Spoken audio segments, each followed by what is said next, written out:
Hi, it's Charlie Minotter from halfwheel.com, and over the years I've reviewed a lot of different humidors in all shapes and sizes, but when it comes to traditional desktop humidors, like the ones you see in front of me, most of the desktop humidors I have reviewed have been in the $400 to $600 price point, which is basically the upper middle class of desktop humidors.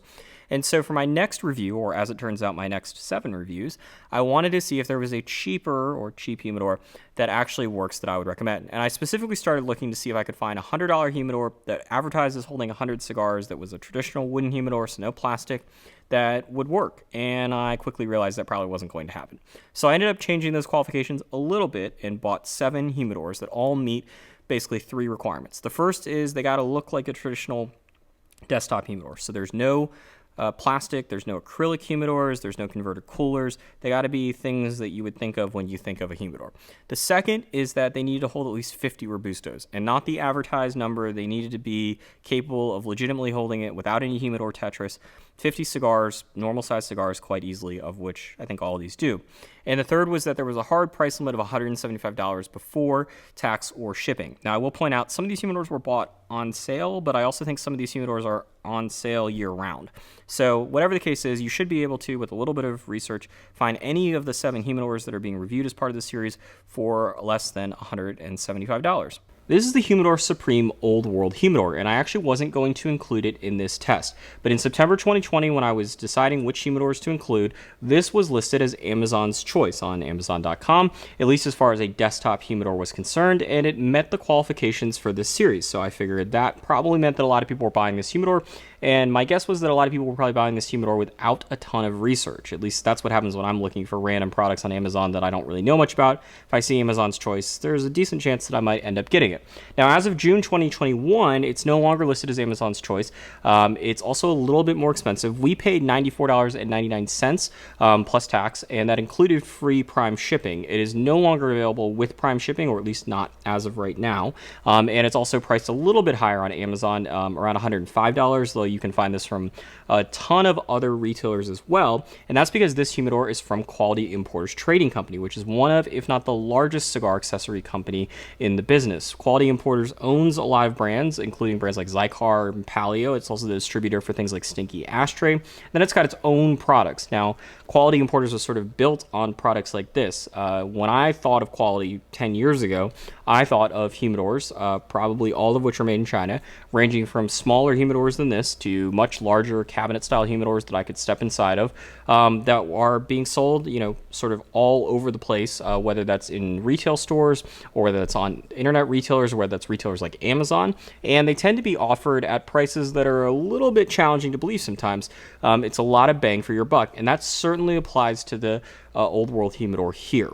So Quality makes a lot of different humidors, and this is certainly one of the more unique aesthetics. So it's got this printed on, what I'm guessing, finish to it that depicts a map that is keeping with the Old World theme. So it includes a map that most of Europe and Asia has kind of figured out. But once you get to the Americas, part of the map is missing. The western part of North America is largely absent, as is, I believe, Eastern Australia is also not on here.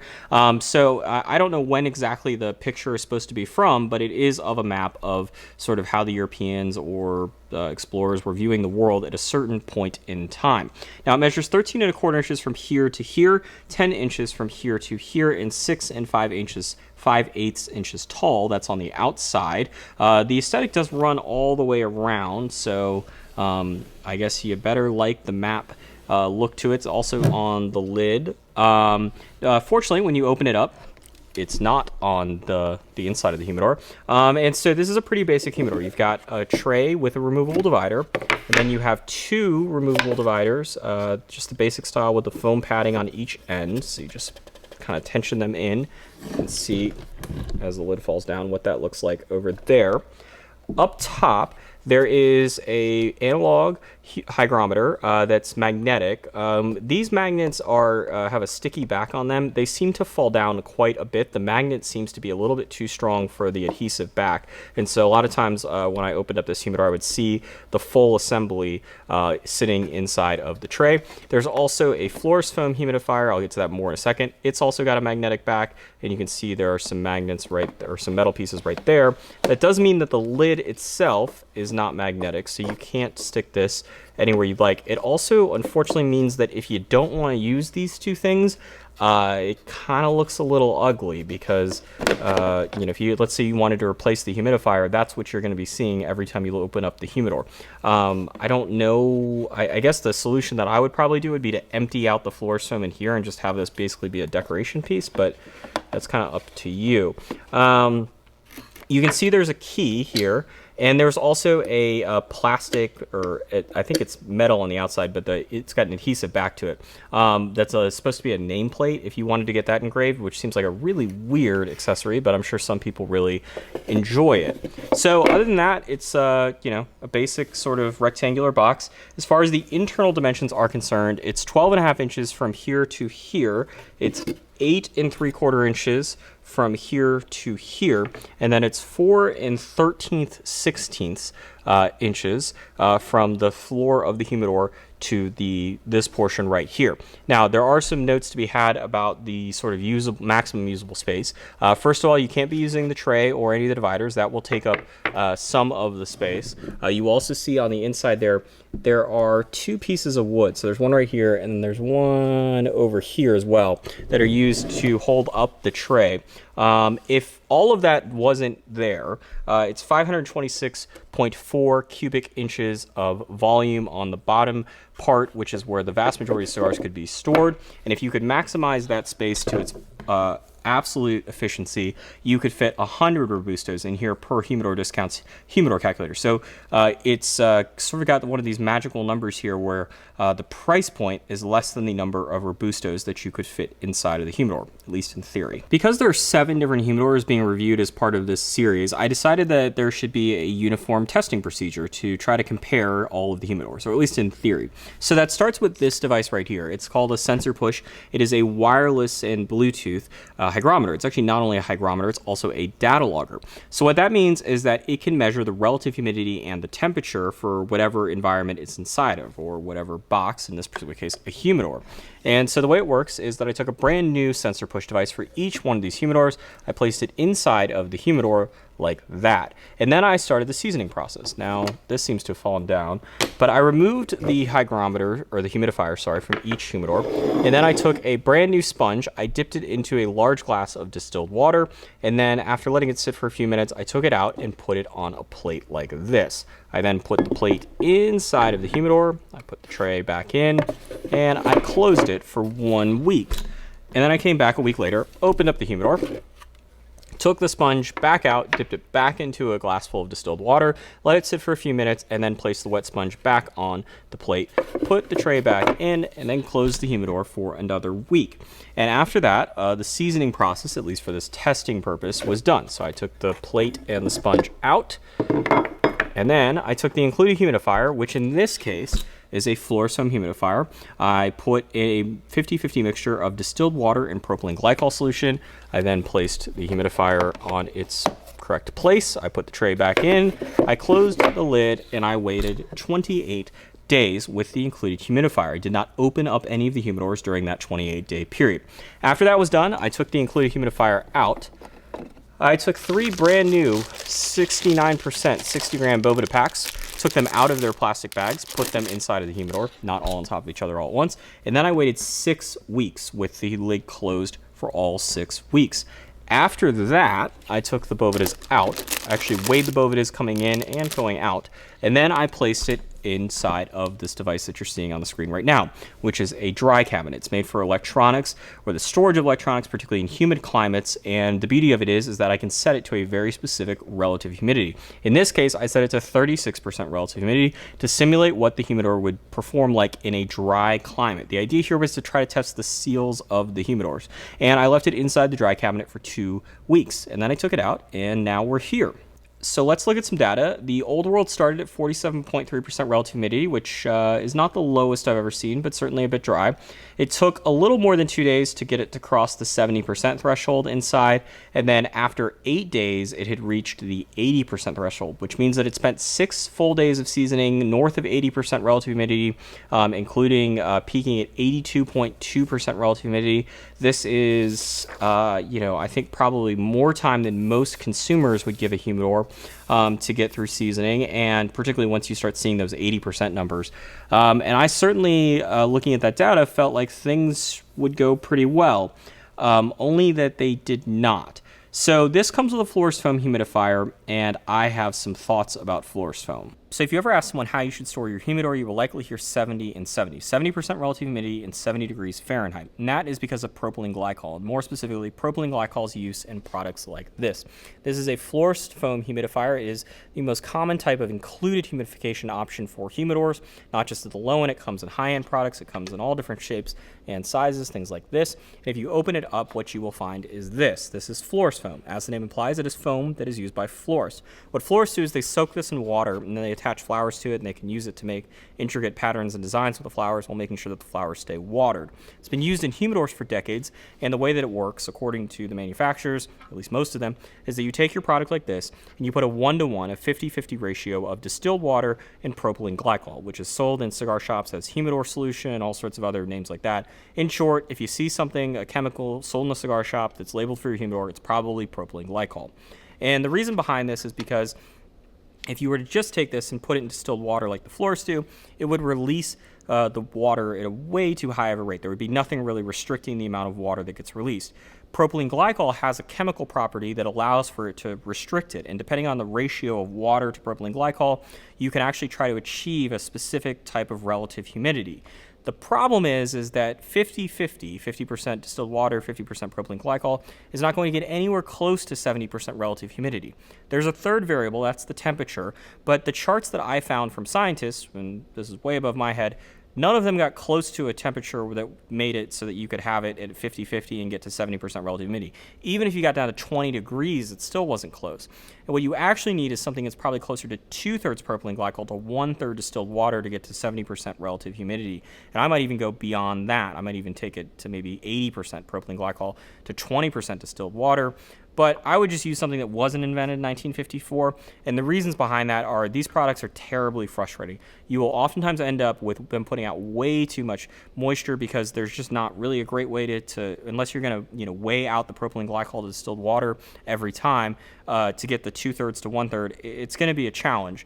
And there are problems to that. So if you over-humidify your cigars, at the very least, it probably will affect the flavor, and maybe it makes them better, but probably not. It likely will cause burn issues. Over-humidified cigars tend to not want to stay lit as well. That's why you'll hear people talk about dry boxing cigars if you have burn issues with cigars. And in the worst of instances, you run the risk of mold. So this is a Florist Foam humidifier that was filled with a 50-50 ratio. And as you can see, there's now mold growing on the outside of the humidifier. And obviously, if there's mold growing there, that means that there's mold floating around your humidor, which will eventually get onto your cigars and cause you all sorts of problems. So the short of this is, don't use something that was invented in 1954 to humidify your cigar. So after all that, you might think that the Florist Foam humidifier would be a little bit too much humidity for a box like this, but the data suggests that it was not that at all. I don't really know what to make of this specifically, other than two things. One of which is that I don't think that this humidor got anywhere close to being seasoned after 2 weeks, which isn't great for the testing purposes because it basically means that this data could be better if it went through full seasoning. But by the same token, I don't know how many consumers would honestly sit there with their humidor reading 80% for more than 6 days and say, you know what, I need to leave it in there for another week or two. And I think that's probably what it would have taken given this data. I also think that there's some evidence that the included Florist Foam humidifier it doesn't have enough power, that it can produce really high results, but it can't store that much moisture. And as such, it just isn't going to do well in a test like this where the humidor isn't fully seasoned and where the humidor is empty, even though it's not being opened or closed.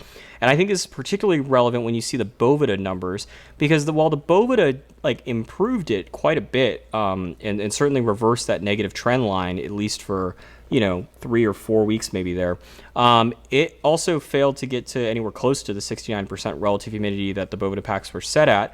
They came out a lot drier or a lot lighter in terms of their weight than most of the other humidors that have been tested in here.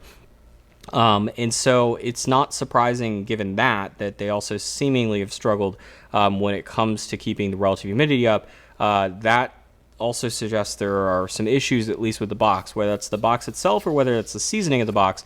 It does suggest that while the numbers are a lot better, which doesn't bode well for the floor foam humidifier, there are still some other issues. This data here is the dry cabinet data. I don't know how useful, honestly, this stuff is. What I've seen is that the higher the relative humidity is when it starts, the worse these results are. In this case, it didn't really lose that much relative humidity, and to be quite honest, given the seal of the humidor, that's not terribly surprising, although I do really wonder what would have happened if this had started at, say, 70% relative humidity like some other humidors did, because those humidors, even with sort of decent seal, still seem to lose quite a bit in the 36% relative humidity dry cabinet. As far as the three positives with this humidor, number one is pretty obvious. This is a ton of humidor for the money. At under $100, you get not only a pretty large humidor, one that can hold 100 Robustos, if sort of in an imaginary perfect world, but also one that's got dividers, trays. You know, you're not getting a 50 count humidor, although I guess if you're storing Churchills, maybe that's what this ends up being. But this is a big humidor that comes with, you know, all the included accessories, even though I would not recommend using the included hygrometer or humidifier. But nevertheless, for less than $100, you're getting quite a bit for your money. Number two is that the box itself seems to be pretty well made.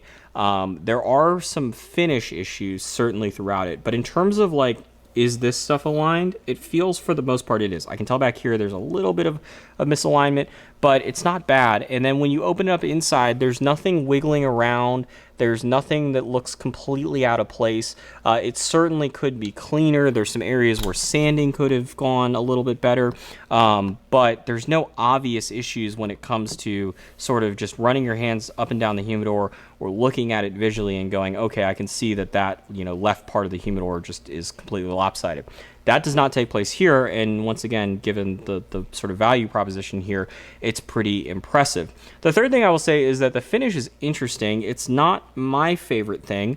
There are certainly humidors that I would rather have this over than others, just visually speaking, but it is interesting, and I think that many people will probably enjoy it. I certainly appreciate the fact that they decided to call it Old World and then had some sort of tied, you know, theme to it. The other thing I would say is that this printing technology that Quality Importers utilizes for something like this, they use for a ton of other things, including for other items, and it's always impressive to me how well the printed effects look, particularly for the money, because once again, under $100. So in terms of the three things I don't particularly like about this humidor, the first I've already alluded to, which is the finish here is not great.